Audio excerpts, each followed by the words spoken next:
Welcome to ग्लैमवर्ल्ड talks. आज का ये वीडियो मुनव्वर फारूकी के अगेंस्ट चल रहे निगेटिव पीआर को एक्सपोज करने के लिए है। बिग बॉस 17 में Munawar Faruqui completely one sided winner अभी तक बनता हुआ दिख रहा है। अब जो बाकी कंटेस्टेंट हैं वो अपने कंटेस्टेंट का हाइप क्रिएट नहीं कर पा रहे हैं। आज तक किसी और कंटेस्टेंट का 1 मिलियन का ट्रेंड नहीं चल पाया है, तो उन लोगों ने मुनव्वर फारूकी के अगेंस्ट एक आउटरेजियस अमाउंट में निगेटिव पीआर स्टार्ट कर दी है। ऐसा निगेटिव पीआर जिसको आप बहुत ही चीप, बहुत ही नीच स्तर का पीआर कह सकते हैं। मेकर्स ने टीआरपी और व्यूअरशिप के लिए मुनव्वर फारूकी को बदनाम करना स्टार्ट किया जब वो एक आयशा खान को उठाकर लेके आ गए। उनका पर्पस तो सिर्फ ये था कि मुनव्वर चूंकि एकदम यहाँ है, बाकी सारे एकदम नीचे कंटेस्टेंट पड़े हुए थे। मेकर्स का तो प्लान बस इतना था कि उनको टीआरपी व्यूअरशिप मिल जाए और बाकी सारे मुनव्वर थोड़ा डाउन आए तो बाकी सारे थोड़ा कम्पीट कर पाए। लेकिन कुछ और जो कंटेस्टेंट है, उनकी जो टीम है, उनके जो सपोर्टर्स है, उन लोगों ने इतना एक गंदा स्टार्टिंग से गेम मुनव्वर के अगेंस्ट करके रखा है, इतना गंदा निगेटिव पीआर करके रखा है जिसको एक्सपोज करने की बहुत ज़्यादा ज़रूरत है। हम सबको पता है कि कौन से ऐसे छपड़ी लोग हैं जो कि रिलीजन, धर्म को धंधा बनाते हैं, उसके नाम पर पैसे कमाने की कोशिश करते हैं और खुद जब अपने ऊपर कुछ भी बात आती है तो निगेटिव पीआर का रोना रोते हैं। ये सारे लोग मिलके मुनव्वर फारूकी को बदनाम करने की कोशिश कर रहे हैं और उनके पास और कुछ भी नहीं है तो रिलीजन कार्ड खेलने लग जाएंगे, हिंदू मुसलमान करने लग जाएंगे, इंडिया पाकिस्तान करने लग जाएंगे। ये बिल्कुल भी बेसलेस बात है। कुछ दूसरे कंटेस्टेंट की पीआर टीम, कुछ उनके सपोर्टर्स, कुछ 2 टके के खबरी जो 500 रुपये दे के बिग बॉस के सेट पर से उनके गार्ड से, उनके कैमरामैन से थोड़ा इन्फॉर्मेशन निकाल के शेयर कर देते हैं, और कुछ सो कॉल्ड अपने आप को इंटरटेनमेंट जर्नलिस्ट कहने वाले जिन्होंने अपना ईमान बेच रखा है, वो लोग सारे मिलके मुनव्वर फारूकी को बदनाम करने की कोशिश करने में लगे हुए हैं। और जब उन सब के बावजूद मुनव्वर फारूकी लगातार और मैक्स चार्ट पे BB King contest one sided जीतता जा रहा है, जब इन सब के बाद भी उनका कुछ नहीं चला तो उन्होंने हिंदू मुसलमान वाला कार्ड खेल लिया, वो भी नहीं काम किया। अब नया नया ये लोग मार्केट में इंडिया पाकिस्तान वाला पाकिस्तान का कार्ड लेके आ गए हैं। ये 2 टके के लोग, इनको थोड़ी सी भी टेक्नोलॉजी या इस चीज़ की समझ नहीं है। क्या मुनव्वर फारूकी के पास, जो कि एक म्यूजिक वीडियो बनाने में 50 लाख रुपए खर्च कर देता है, उसके पास इतने पैसे नहीं है कि वो इंडिया में कोई अच्छी पीआर एजेंसी हायर कर ले, यूएस में कोई पीआर एजेंसी हायर कर ले? जैसे कि बीबी किंग कॉन्टेस्ट में एक और जो कंटेस्टेंट है उसका आपने देखा था कि 80% 75% जो ट्वीट हैं उसमें यूएस से आ रहे थे। तो क्या मुनव्वर फारूकी वैसा नहीं कर सकता कि वो इंडिया, यूएस में या किसी और कंट्री में जाके हायर कर ले? वो पाकिस्तान जाएगा पीआर एजेंसी हायर करने को? इस बात में कोई लॉजिक है? थोड़ी सी आप टेक्नोलॉजी समझिए। बिग बॉस में वोटिंग कौन कर सकता है? वोटिंग करने के लिए अगर आप इंडियन भी हैं और आप इंडिया के बाहर एनआरआई की तरह रह रहे हैं, वहाँ से भी आप मुनव्वर फारूकी को वोट नहीं कर सकते अगर आपके पास इंडियन फ़ोन नंबर नहीं है। तो आपके पास इंडियन फ़ोन नंबर होना मैंडेटरी है। उसके बाद आप उससे जियो में आप रजिस्टर करेंगे, जियो सिनेमा में, और फिर जियो सिनेमा में जब आप रजिस्टर करेंगे उसके बाद आपको वहाँ इंडियन आईपी एड्रेस लगाने के लिए कोई वीपीएन यूज़ करेंगे, तब जाके आप मुनव्वर को वोट कर पाएंगे। तो ये काम ज़्यादा लोगों से वोटिंग कराना, वो इंडिया में रह के ज़्यादा आसान होगा या पाकिस्तान, नेपाल, बांग्लादेश, यूएस वहाँ जाके ज़्यादा आसान होगा? इस बीबी किंग टाइप के कॉन्टेस्ट जहाँ पे केवल ट्विटर पे कमेंटिंग करना है, वहाँ तो यूएस में पॉसिबल है। लेकिन अगर जब रियल वोटिंग की बात आएगी, वहाँ पे किसी भी, मैं केवल मुनव्वर फारूकी की नहीं कह रहा, अंकिता लोखंडे हो, चाहे जोकर हो, चाहे कोई सा भी कंटेस्टेंट हो, उसको इंडियन पीआर एजेंसी ही जिता सकती है, बाहर की पीआर एजेंसी नहीं जिता सकती। क्यों? क्योंकि मल्टीपल वोट अगर कराना है, मान लो कि आपको किसी को, कोई एक पीआर एजेंसी है, उसको 1 लाख वोट कराना है, उसको 1 लाख वोट कराने के लिए 1 लाख इंडियन मोबाइल नंबर उसके पास होने चाहिए। उसका अरेंज उसको करना पड़ेगा। अब 1 लाख इंडियन मोबाइल नंबर का अरेंज कराना कोई इंडियन के लिए ज़्यादा आसान होगा या किसी पाकिस्तानी के लिए, किसी अमेरिकी के लिए ज़्यादा आसान होगा? इस बात का कहीं से कोई लॉजिक ही नहीं बनता कि कोई इंडिया में रहने वाला अच्छा खासा पैसा कमाने वाला आदमी वो जाएगा पाकिस्तान, नेपाल, बांग्लादेश या किसी और कंट्री में पीआर एजेंसी ढूंढने। इंडिया की टेक्नोलॉजी, इंडिया का टेक्निकल माइंडसेट, इंडिया की टेक्निकल एबिलिटीज़ जो है, इंडिया के जितने भी सॉफ्टवेयर इंजीनियर्स हैं वो पूरे दुनिया, गूगल, एप्पल, माइक्रोसॉफ्ट, हर जगह जाके काम करते हैं। तो एक शो में वोटिंग कराने के लिए अगर हायर करना भी पड़ेगा किसी को पीआर एजेंसी, तो क्यों जाएगा पाकिस्तान? बिना सर पैर, बिना किसी लॉजिक की बातें। एक बात और आप लोगों को समझना चाहिए कि जितने भी इंडियन टेलीविज़न शोज़ हैं, इंडियन मूवीज़ हैं, इंडियन गाने हैं, ये सारे के सारे इंडिया के साथ साथ नेपाल, पाकिस्तान और बांग्लादेश में बहुत ज़्यादा देखे जाते हैं। आप एक स्क्रीनशॉट देखिए जो हमने बहुत पहले मनीषा रानी के लिए ट्वीट किया था कि हमने ये लिखा था कि मनीषा रानी का नेपाल में बहुत ज़्यादा क्रेज़ है, क्योंकि हमारे पास बहुत सारे डीएम पे, इंस्टाग्राम पे, ट्विटर पे मैसेज आते थे कि I am from Nepal, I am from Bangladesh, अलग अलग कंट्रीज से आते थे, लेकिन सबसे ज़्यादा नेपाल से हमें मिलते थे। तो हमने एक पोस्ट किया था कि नेपाल में मनीषा रानी का बहुत ज़्यादा क्रेज़ है और कई सारे और कंट्री में। तो आप उसके नीचे कमेंट्स देखिए, वहाँ पे कितने सारे लोग ये कमेंट कर रहे हैं कि मैं बांग्लादेश से हूँ, मैं भी मनीषा का फ़ैन हूँ, बांग्लादेश में भी मनीषा रानी और अभिषा का बहुत क्रेज़ है। फिर कई सारे लोग लिख रहे हैं कि मैं पाकिस्तान से हूँ, पाकिस्तान में भी मनीषा रानी का बहुत क्रेज़ है, बहुत ये है।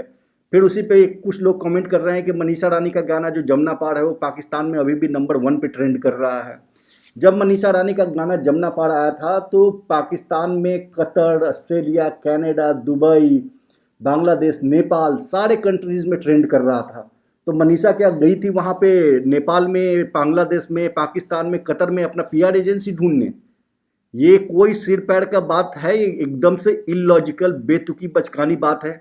ये 2 टके के खबरी लोग और ये कुछ छपरी लोग जो कि सिर्फ धर्म के नाम पे, रिलीजन के नाम पे धंधा करते हैं, पैसा बनाते हैं, उसके अलावा उनका धर्म से कुछ लेना देना नहीं है। खुद जाते हैं सावन के महीने में बिग बॉस, वहाँ जाके अंडा और चिकन खाते हैं। कुछ छपरी है जो कि थाईलैंड जाके ऑक्टोपस खाते हैं और वो रिलीजन कार्ड खेलने आते हैं और फिर वो इंडिया पाकिस्तान कुछ भी इलॉजिकल पॉइंट लेके आ जाते हैं। मैं आपसे बात कर रहा हूँ, मैं शुद्ध शाकाहारी हिंदू हूँ। मेरी टीम में जितने ग्राफिक डिज़ाइनर, वीडियो एडिटर हैं, एक भी मुसलमान नहीं है। सारे के सारे हम लोग मुनव्वर फारूकी को सपोर्ट करते हैं, क्योंकि हम लोग बिग बॉस में जो हो रहा है उसके अंदर जो सबसे अच्छा परफॉर्म कर रहा है उसको सपोर्ट करते हैं।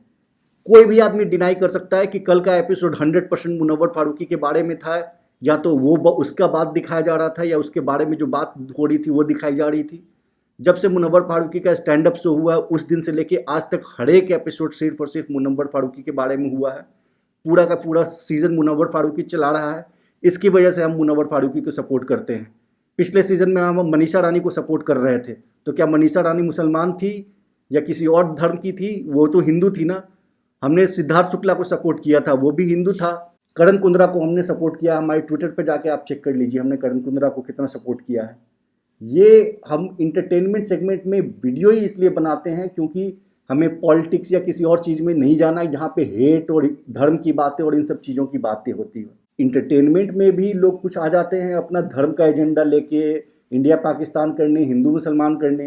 कितना ज़्यादा नफरत और जहर घुला हुआ है लोगों के अंदर में। आप खुद के अपने कंटेस्टेंट की पॉपुलैरिटी बढ़ा नहीं पाते, आपका खुद का कंटेस्टेंट शो में कुछ कर नहीं रहा, तो आप आ जाते हैं दूसरे का कैरेक्टर असैसिनेट करने, दूसरे को नीचा गिराने, वो भी एक फॉल्स और कंप्लीटली वेग और फेक नैरेटिव लेके। बिग बॉस एक ऐसा शो है जिसका नेपाल, पाकिस्तान और बांग्लादेश इन 3 कंट्रीज़ में हमेशा ही बहुत ज़्यादा आपके फैंस रहते हैं, फॉलोअर्स होते हैं। आप देख लीजिए, रिव्यूअर है मनु पंजाबी। मनु पंजाबी जिस दिन भी रिव्यू करते हैं, चाहे ये सीज़न हो चाहे पुराना सीज़न का, उसका वीडियो उठा के आप देख लीजिए। मनु पंजाबी के हर एपिसोड में कमेंट आता है love you from Pakistan, love you from Bangladesh, love you from Nepal, love you from Dubai, love you from Qatar. इस तरह से उसको हर एक एपिसोड में इस तरह के मैसेज आते हैं। और इस सीज़न में नहीं, जब रुबीना का सीज़न था, सिद्धार्थ का सीज़न था, जब से भी वो रिव्यू कर रहे हैं उसके हर एक एपिसोड में आप देख लीजिए, क्योंकि बिग बॉस देखते हैं इन सारे कंट्रीज़ में। इन सारे कंट्रीज़ में बिग बॉस के कंटेस्टेंट्स के फ़ैन होते हैं, सिर्फ केवल मुस्लिम नहीं। अंकिता लोखंडे का एक बहुत बड़ा रुबीना का फ़ैन पेज है, उसका ट्विटर अकाउंट चलता है। वो लड़की खुद इंडिया की नहीं है, वो पाकिस्तान या किसी और कंट्री का, एग्जैक्ट मुझे नहीं पता कौन सी कंट्री की वो लड़की है, पर वो अंकिता लोखंडे को सपोर्ट कर रही है। तो क्या अंकिता लोखंडे ने उस कंट्री में उसको पैसे देने गई थी क्या? अंकिता लोखंडे, मनीषा रानी, अभिषेक मल्हान, करण कुंद्रा, तेजस्वी प्रकाश, सिद्धार्थ शुक्ला, रुबीना दिलेक, इन सब के फैंस इंडिया के अलावा पाकिस्तान, नेपाल, बांग्लादेश, बाकी सारे कंट्रीज़ में है जहाँ पे भी बिग बॉस देखा जाता है। इसका मतलब ये सारे लोग दूसरे कंट्री में पैसा भेज के वहाँ से कुछ सपोर्ट लेते हैं। एकदम से इलॉजिकल और घटिया और वाहियात बात है ये। इसका कोई सिर पैर नहीं है, इसका कुछ लेना देना नहीं है शो से।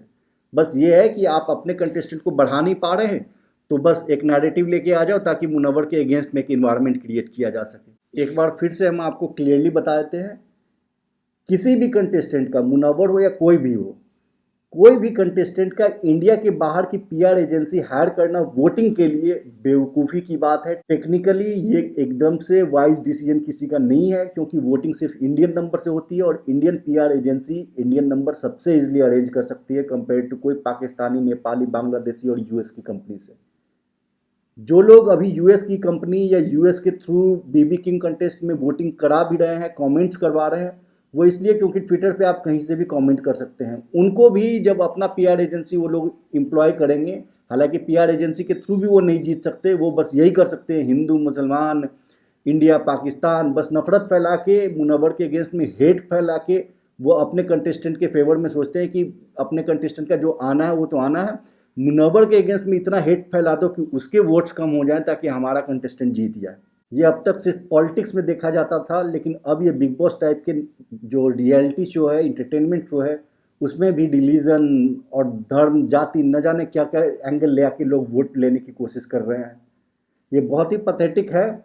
जितने भी मुनव्वर फारूकी के फैंस हैं उनको ये मैसेज स्प्रेड करना चाहिए कि ये बात बिल्कुल ही इलॉजिकल है, इस बारे में कोई फैक्ट नहीं है। और बिग बॉस जो है हर एक कंट्री में देखा जाता है, खास करके ये जो अपने पास के 4 कंट्री है, नेपाल, बांग्लादेश, पाकिस्तान, इसमें देखा जाता है, मिडिल ईस्ट में बहुत ज़्यादा देखा जाता है। तो वहाँ से हर सीज़न में हर कंटेस्टेंट के फ़ैन होते हैं, उसमें धर्म का कुछ लेना देना नहीं होता, जाति का कुछ लेना देना नहीं होता। ये एकदम से बकवास और एकदम से वाहियात बात है। तो आई होप ये मुनव्वर फारूकी के अगेंस्ट में जो कुछ वल्चर्स निगेटिव पीआर फैला रहे हैं उसको आपको समझ में आ गया होगा कि उनका क्या एजेंडा है और क्यों ऐसा कर रहे हैं। तो बस अभी इस वीडियो को यहीं ख़त्म करते हैं। आज रात का एपिसोड देखते हैं, रात के एपिसोड के बाद मिलते हैं आज के एपिसोड के डिकोडिंग में। अगर आपको हमारा कंटेंट अच्छा लगता है तो प्लीज़ हमारे चैनल को सब्सक्राइब कीजिए। मिलते हैं रात को। Thank you.